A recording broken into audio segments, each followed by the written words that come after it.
Hey everyone, and welcome to another meeting of the Tropical Rum Society. As always, I'm Matt, and today you can see that I've got my Santa shirt on, so that must mean that it's a special Christmas episode. Since Christmas is a bit of a time for nostalgia, today we're going to be looking at an Aussie classic, Bundaberg Original Rum, or as it's better known here in Australia, Bundy. You'll also probably notice that I have a carton of eggnog here, which we'll be getting to later as part of one of my favourite Christmas traditions.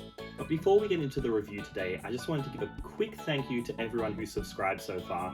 We've managed to hit 100 subscribers, which is just a great Christmas present for me. So thank you to everyone who has subscribed. And now, let's take a look at Bundy Original Rum.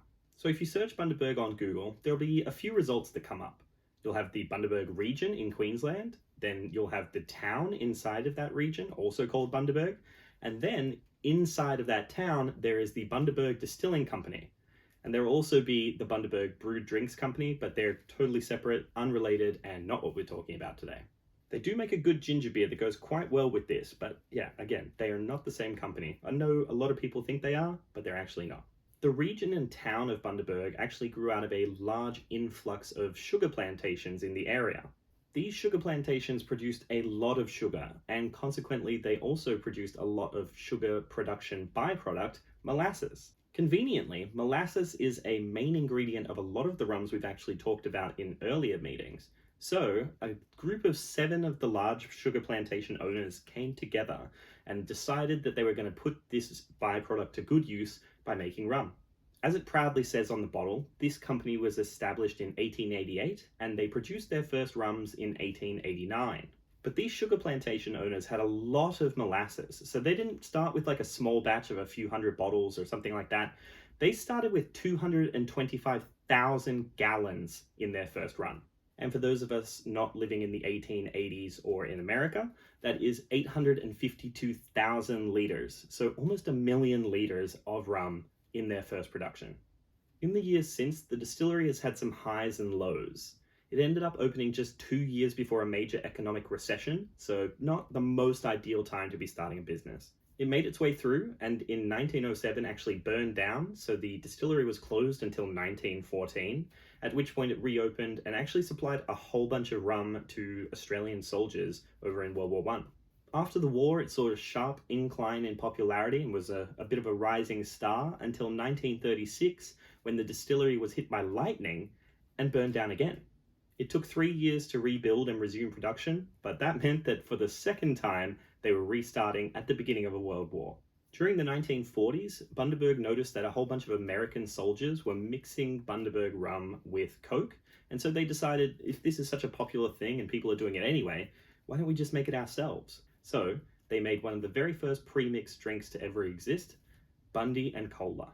The 60s saw a huge marketing push where a bunch of iconic parts of the distillery brand were introduced, but we'll talk about that a little bit later when we get to the bottle. The 1980s saw a much wider range of products introduced, including much longer aged rums, such as the 10-year Bundaberg Black. So with all of this history, plus their massive size of production, it's no wonder that Bundy has become a household name in Australia. These days, they produce a wide variety of rums, including some which have won world championships, such as their Master Distillers collection. But it all began with the humble Bundaberg Original Rum. So now let's talk about the actual rum itself. Bundy Original is a quintessential Australian rum, and I kind of see it as like the Captain Morgan of Australia. Bundy's got a little bit of a reputation as somewhat of a bogan spirit, and it's the kind of drink that you'd see 18 or 19-year-olds smashing on some of their first weekends ever drinking. The liquid itself is a 37% ABV dark rum, which is aged at least 2 years, because Australian law says so, and we know that it's molasses-based because that was the whole point of why the company was started. It's a rum that everyone loves to make fun of, but the original has never really tried to be anything more than a mass-produced rum that's meant for mixing. I mean, their own website says that the serving suggestion for Bundy Original is to mix it.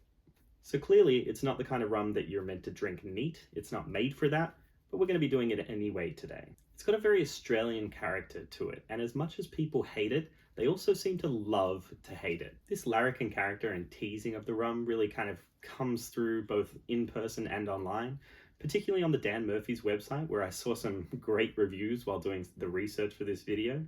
And it's the kind of rum that if you take it to a party, everyone's going to just tease you, make fun of you for a little bit before someone asks if they can do a shot, to which you obviously say yes and pour yourself one as well. But we're not here just to talk about the history and the character of the rum, we're here to review it. So let's get started with that by taking a look at the bottle. The Bundy rum bottle is an Australian icon, one that you'll see in every bottle shop and bars across the country. Well, bars might be a little bit far, but definitely in every pub across the country. The sash effect of the sticker plus the classic yellow and red colour scheme is instantly recognisable, and the square shape sets it apart from any of the other rums that you'll see on the shelves. The polar bear on the front of the label is very prominent, and as I mentioned before, it's part of a marketing campaign that was around in the 60s. The cute little guy's name is Bundy R Bear, and apparently the polar bear was chosen as a mascot to imply that Bundaberg would ward off even the coldest chill, which is a little bit of a strange choice because it doesn't really get that cold here in Australia, but it does look cute. Part of the aim of the marketing campaign was to try and shift the image of Bundy as something that hardened old men drank to something that younger people could drink as well. So this cute little guy, Bundy R Bear, showed up in 1961 and he has been on the label ever since. So now let's get some into the glass and take a look at the actual liquid itself. I have to be a little bit careful today. I've got a lot of things over on the table. Christmas tree is out, the eggnog's there, and there's not much space. So let's give this a little bit of a pour without pouring too much. Lovely. I mean, nothing's broken, which is good. Bottle's still intact, the chair's still together, we haven't imploded the set. I'm happy. So as you can see, it's a nice golden brown with tinges of red as well coming through. It's definitely a dark rum, but it's not really the kind of color that you'd expect out of something aged just for 2 years. So there's either a little bit of artificial coloring going on here, or maybe they've added a touch of the molasses back into it, since it seems like they have quite a lot, to give it a little bit of a deeper, darker color. The nose on this one is very strong, and I don't mean that in the sense of robust, powerful flavors. I mean it smells very alcoholic. For something that's only 37%, this really packs a punch and just kind of kicks you in the face with how alcoholic it smells. There's also maybe a slight hint of vanilla and a little bit of woodiness once you adapt to that initial hit from the alcohol and the sweetness, but it's definitely not overly complex.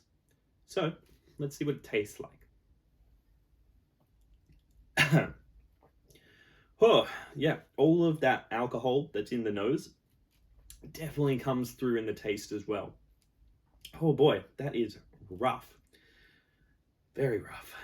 It's heating up my throat, but not in the pleasant, gentle, warming kind of way. It's more of a burning alcoholic sensation. Taking a second sip does bring a little bit more flavor into it, a little bit more of that sweetness, but it's really just predominantly that kind of alcoholic bite that is the main thing that you get on it. Again, for 37%, this is really alcohol forward and quite lacking in complexity or depth. But like their own website says, this is not made for sipping like this, it's for mixing. Hence why we've got that eggnog sitting over there. Also, I've just realized that I poured way too much into this because we're meant to be mixing it, so I'm just gonna have to finish this one off, and I'll be back in a second. And just like that, through the magic of Christmas, I am done. Or really, the magic of editing, but it's Christmas, let's just go with it. Now, a Bundy and Coke is just about the most Australian drink that I can think of that's not a beer, but since it's Christmas, we're gonna be making ourselves a little bit of boozy eggnog. Now, granted, this is not much of an Australian tradition because it is summer during Christmas here, so eggnog is not really the kind of thing that you can just go and sip outside on a hot summer's day. But I have this awesome moose mug here, which is from National Lampoon's Christmas Vacation, out of which they drink eggnog.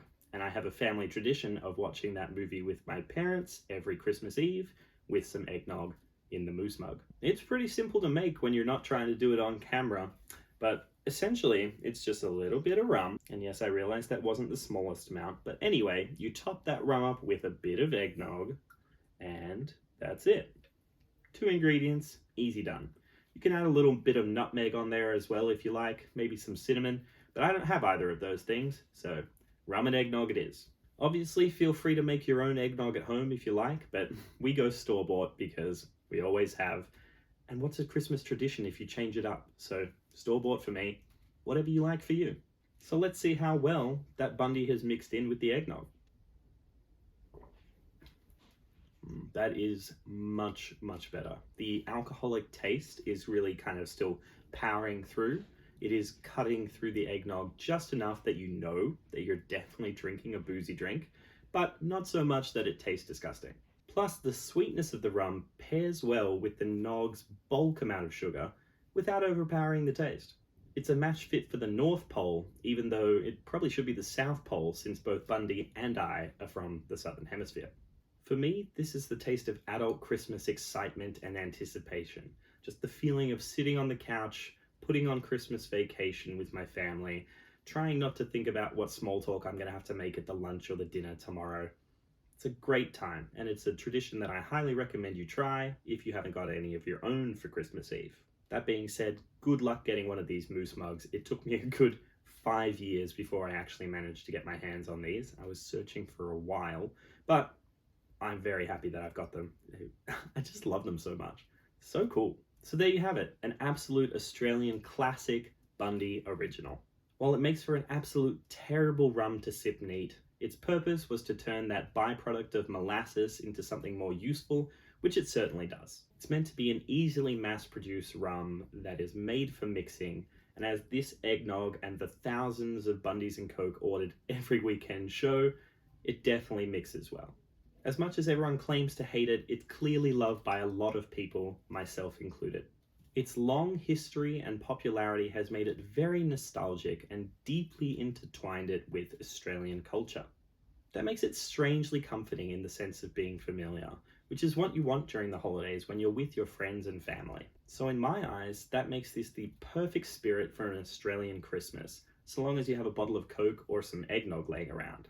That's going to do it today for Bundy, so I'm going to go get it on the shelf and then go put on Christmas Vacation so I can finish this. Thanks again to everyone who's subscribed, allowing me to hit that 100 subscriber mark. As I said, it means a lot, so thank you very much. Also, if you're still here and you haven't subscribed, maybe you should go hit that button, because clearly you've enjoyed watching. Merry Christmas to you all, and I'll see you in the next meeting.